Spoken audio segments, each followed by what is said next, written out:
Welcome to the Corporate Treasury 101 podcast. We have a special announcement in today's podcast, so please make sure you stick around to find out what it is. Or if you're impatient, you can just skip to minute 15 and you'll find out there as well. In today's episode, we're going back to the basics again and bringing you an overview of the four fundamental concepts of corporate treasury. Expect to get a quick refresher or intro into cash management, corporate finance, risk management, and banking partnerships as defined by Guillaume as the core pillars of corporate treasury. As always, please rate the podcast on whatever platform you're listening on. It's one of the ways podcasts get popular, as well as word of mouth. So if you know a friend who would benefit from learning the fundamentals of corporate treasury, then send them this episode and maybe you'll open their mind to such an exciting field. And with that, on with the episode.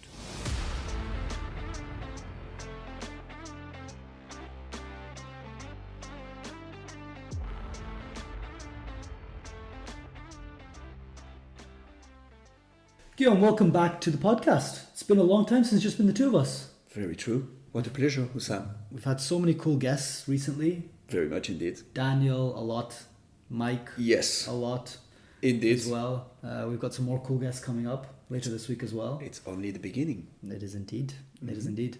But we wanted to go back to a bit to the fundamentals here, right? Guillaume? Absolutely. So we've covered a lot of topics in corporate treasury. We've gone all the way from what is corporate treasury through to inflation, hedging, trade finance, etc. A lot, indeed. We thought it would be a good idea to go back to the summary of all these topics again and focus again on the four fundamentals of corporate treasury, Absolutely. right? Which is our branded version of what we believe corporate treasury really comes down to, Exactly. right?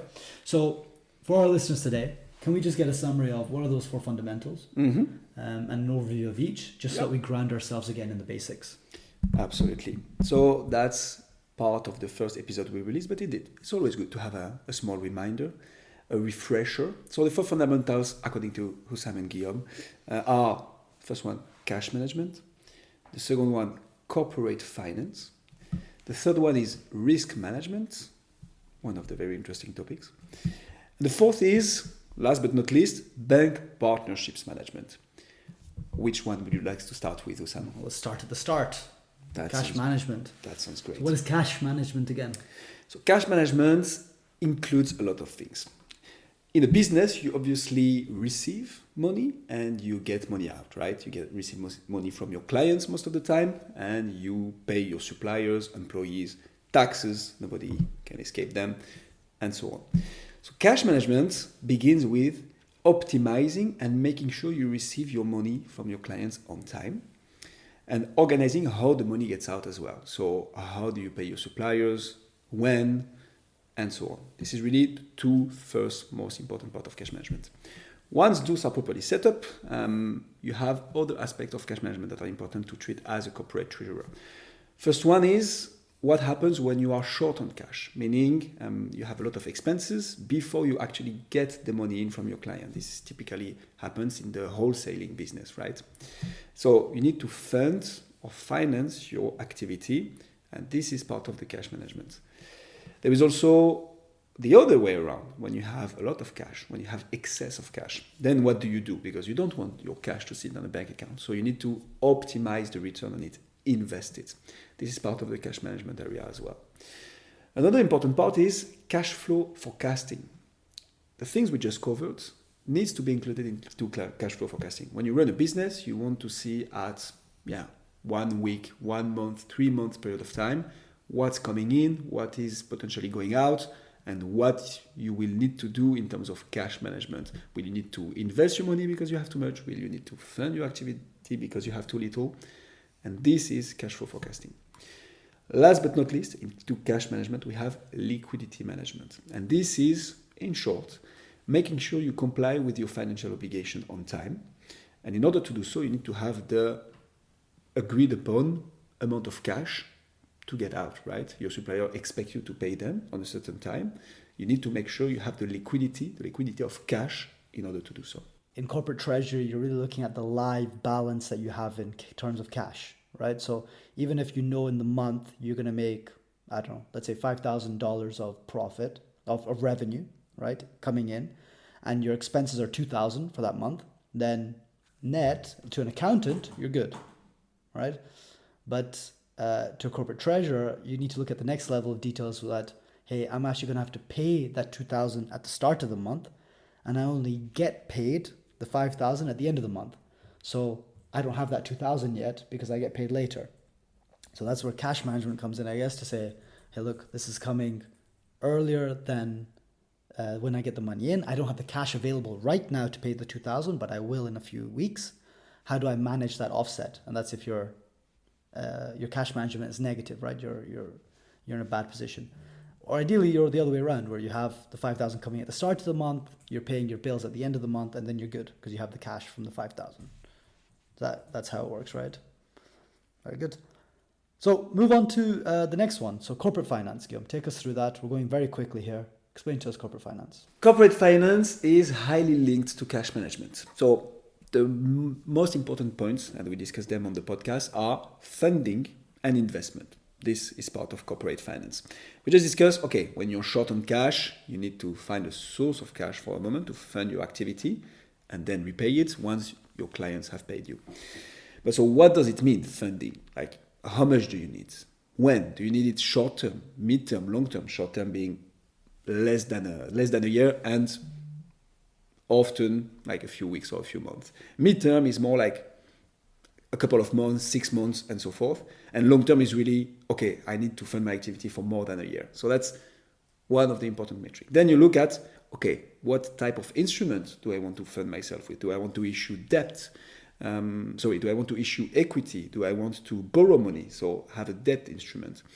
What type of risk am I willing to take with my funding? Should I borrow a lot in order to fund all the projects I want to finance? Or should I just borrow the vital, most important ones? And of course, what type of maturity, what cost of debt I want to, what cost of funding I want to have, and so on. Now, when it comes to investments, we ask ourselves exactly the same questions, but the other way around. I have a lot of money, I want to invest it, but as we talked about, I need to foresee and forecast my cash flows in the future, so I may need part of this cash that is right now available, but that will not be anymore in 2 weeks, or that I will need in 2 weeks. So what type of maturity am I looking at? What type of investment do I want to make? What type of risk do I want to take? And actually, in corporate treasury, what matters when you look at investments are threefold. And in that precise order, you first look at the risk. You really want to minimize the risk you're taking when you invest the money of the company. The second one is the liquidity. You really need to be careful about for how long you invest, for what period of time. And the last one, of course, is the yield, how much you will get in return of your investment.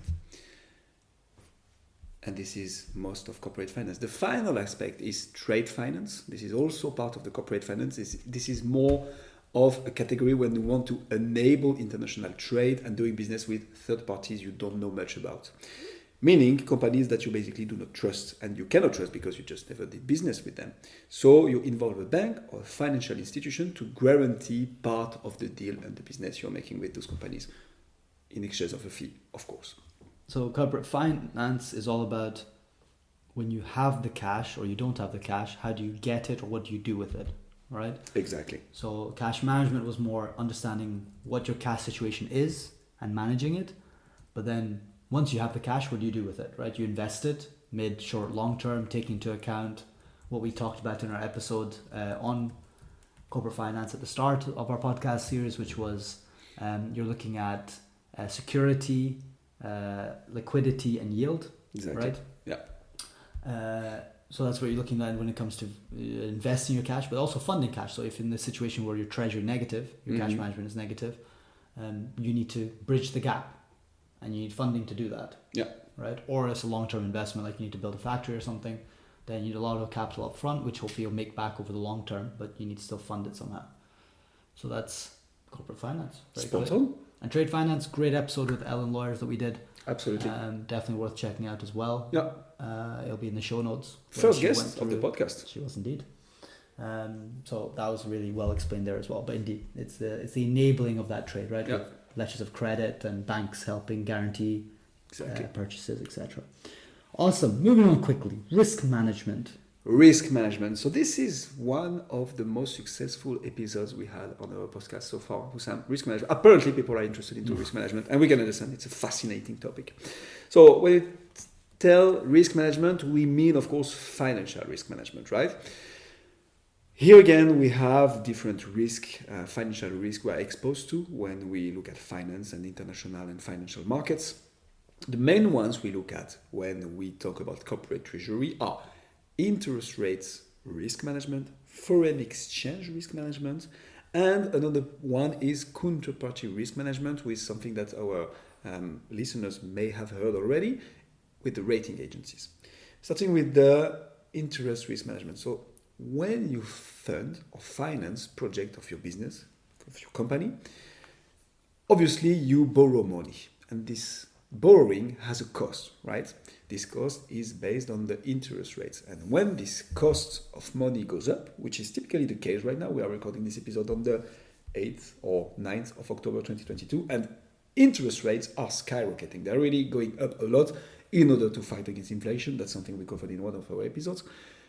Point being, if the cost of money goes up, that may have a high impact on the profitability of the projects, and it may even be jeopardized. Like if you would have known the project would have cost so much money, you may have not started it in the first place. So interest rates risk management is making sure, okay, how much does the money cost, and how do I make sure that this cost of money doesn't skyrocket? The second one is foreign exchange risk management.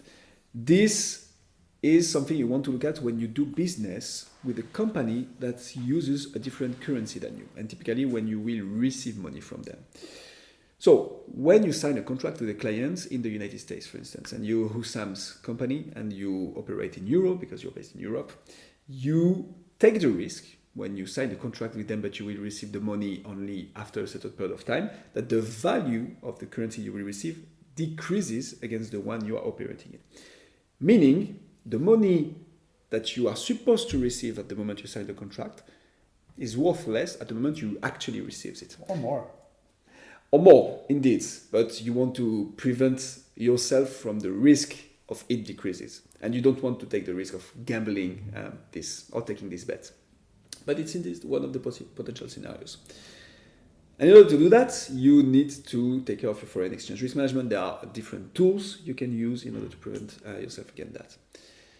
The last one is counterparty risk. Here we are more looking at the link with corporate finance. When you look at financing or funding, you obviously have a relationship with a third party, right? Either a bank, either a client, and so on. And there is always the risk that the counterparty you're doing business with doesn't repay you, or not completely, or that it goes bankrupt and all of a sudden you have all this money pending that you will never receive. And in order to prevent yourself against that, you need to look at the counterparty you're doing business with. This is the counterparty risk management. So, simplifying that, yes, there's three types, right? So you've got interest rates risks and exchange rate risk and counterparty risk. Exactly. These are all risks that you need to manage in your business dealings, right? Mm-hmm. So interest rates risk is that interest rates change depending on the economy, and those are set by the central banks, and we have a very good episode explaining exactly how they're set. Yeah. But interest rates move. So if you took out a loan thinking that would be 2% interest over the next 10 years, but then due to external events, the central bank raises it to 10%, then all of a sudden it's very expensive, that loan to you. And maybe from the start you wouldn't have taken that loan. So then you need to do something called hedging to offset that. Yes. Right? Exactly. Same thing for foreign exchange risk. If you're doing business outside of your country, then maybe the exchange rates change by the time you get paid, mm-hmm. based off what you thought it would be. And yes. you could make less money out of it because one of the currencies devaluated in the meantime. And again, so you need to hedge against that. And then counterparty risk, right? Someone in the middle, the bank that you used to do all your trade finance goes corrupt or bankrupt or something like this, then also you're in a tough position. Exactly. Awesome. And then all the tools for that is what hedging is all about, right? Absolutely. Also one of the very popular episodes that we've had in the past. Last one, Guillaume, bank partnerships. Take us quickly through what bank partnerships are all about. Absolutely. So everything we just talked about, cash management, corporate finance, risk management, in all those topics, banks are the main partner of it. Let's take cash, for instance. Just the simple fact of receiving cash, you need a bank account for that in most of the countries of this world. So bank accounts obviously mean banks. And to do cash forecasting, you actually need to receive what we call a bank statement that states how much money you have on the bank account and what were the different movements of the day and what will it be in the future potentially. If we take funding, again, credit lines provided by the banks, overdrafts are one of the main instruments you would use for short-term funding.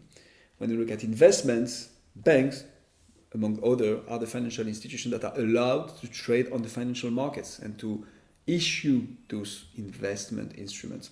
So you need to pass by them in order to invest your money most of the time. Last but not least, financial risk management.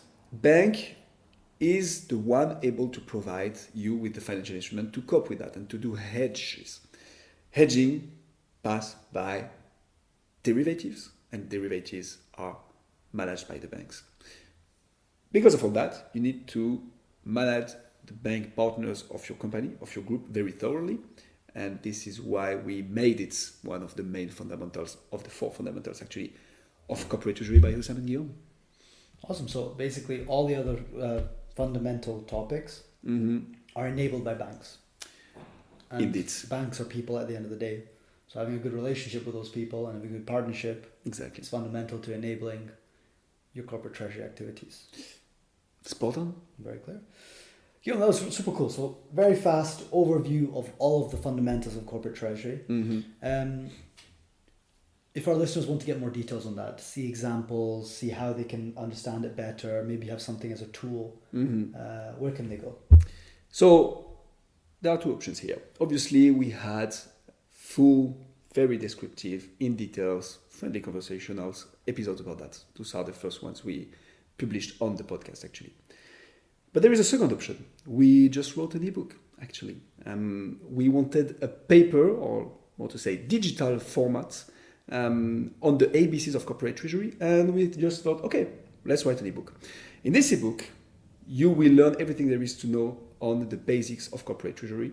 It covers everything and is an introduction to the amazing world of corporate treasury, actually. And the amazing thing about it is it's super easily understandable, right? Absolutely. I think one of the things that we really put into effort into was making sure that there's as little jargon in there as possible. So typically if you look up definitions, for example, in Investopedia, you might get a little bit more of a, you have to go find another word which is in the description and then find another word, and you go down this rabbit hole of not understanding things, right? So it's super written in layman's English, simple English, so that it's very clear. And it's got definitions, it's got a glossary, you can find out what each thing means in corporate treasury, and it's 44 pages long. Absolutely. So meaty piece. But what I also really like about it is all the examples you have in there, Guillaume. So everything's explained in a very clear way with examples and references to the podcast as well. So it really becomes like an almanac, like an encyclopedia of corporate treasury almost. Absolutely. And we wanted to keep the light tone that we have throughout our podcast episode, and that's also our signature, right? We really wanted to have this book about corporate treasury made by Hussam and Guillaume, and we're quite happy about it. So, best part, it's free, and that's probably one of the most important in it. 44 pages of, I was going to say pure knowledge. Well, our knowledge, but I think on the basis of corporate treasury, it's well established now. And it's completely for free, indeed. So where can we get it? So obviously we're going to put the link in the show notes. What our listeners have to do just to get it is to click on the link. They will just have to put their email address so we can actually send you the ebook via email.